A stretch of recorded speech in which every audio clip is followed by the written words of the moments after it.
Nicole syndrome. So this is it. Let me take you back to July 26, 1997. A beautiful and healthy 7-pound baby girl was born to her 17-year-old mother and 19-year-old father. Her name was Nicole. Little did she know that she was never going to get to live her life to its full potential. At 3 weeks of age, I can't do this. Yes, you can. Yeah. Olivia, sweetie. Yes, you can. Yeah. Let me stand with you.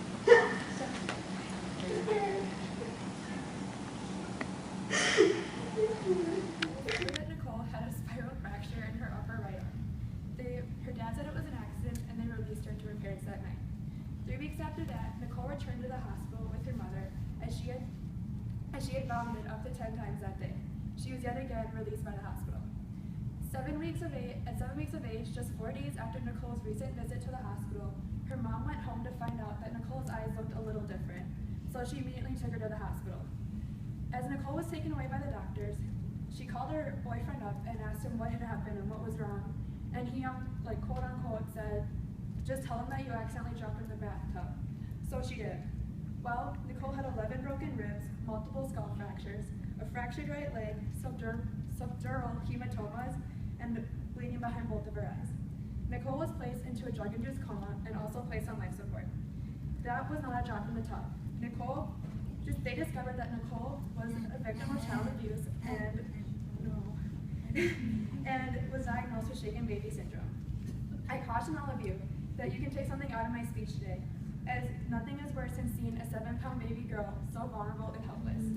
I grew up with this. This now 17-year-old girl is my cousin after my aunt Nancy adopted her into our family. She's impacted my life so abruptly, and I hope she can impact yours today too. Today, I'll be telling you about the syndrome itself, its relation to teen pregnancy, and the outcome it has on the child later in life. Let's go over what shaken baby syndrome actually is. It is a repetitive and violent motion of shaking a young child. These young infants have very weak neck muscles, as they are not developed yet, which causes the brain to roll around loosely in their skull. The brain is impacted so extremely as all the rattling around causes the brain to swell, as it is so delicate, and this causes the main injury. There are many survivors out there today, and luckily Nicole's one of them, but not all of them are as fortunate as she is to survive. And no one deserves to die because of something that can be so easily prevented. Now that we know the background on it, let's get to the current related issue. As we all know, teen pregnancy is quite common in my generation.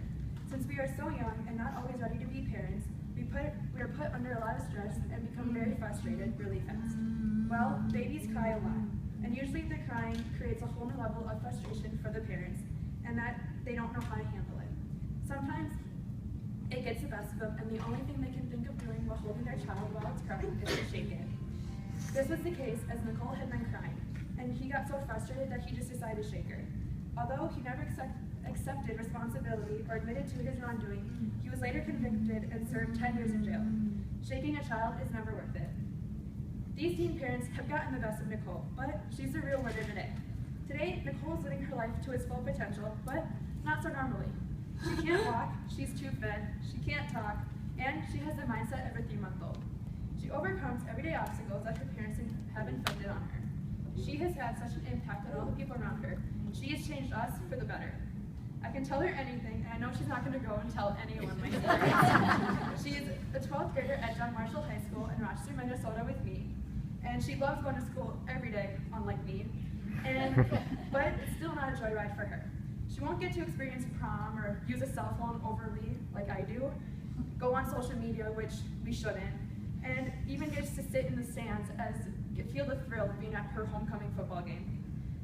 We can tell that she knows who certain people are by their voices, or she'll look at you with her big brown eyes, and she'll get scared if she doesn't know who you are, and she'll try to decipher if she does know you or not, or she'll give you her award-winning smile that always brightens your day.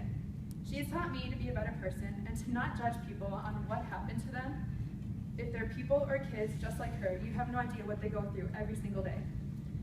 I hope you have a good background knowledge on what the syndrome is, how teen parents are strongly affected, and the effect that shaking your child has.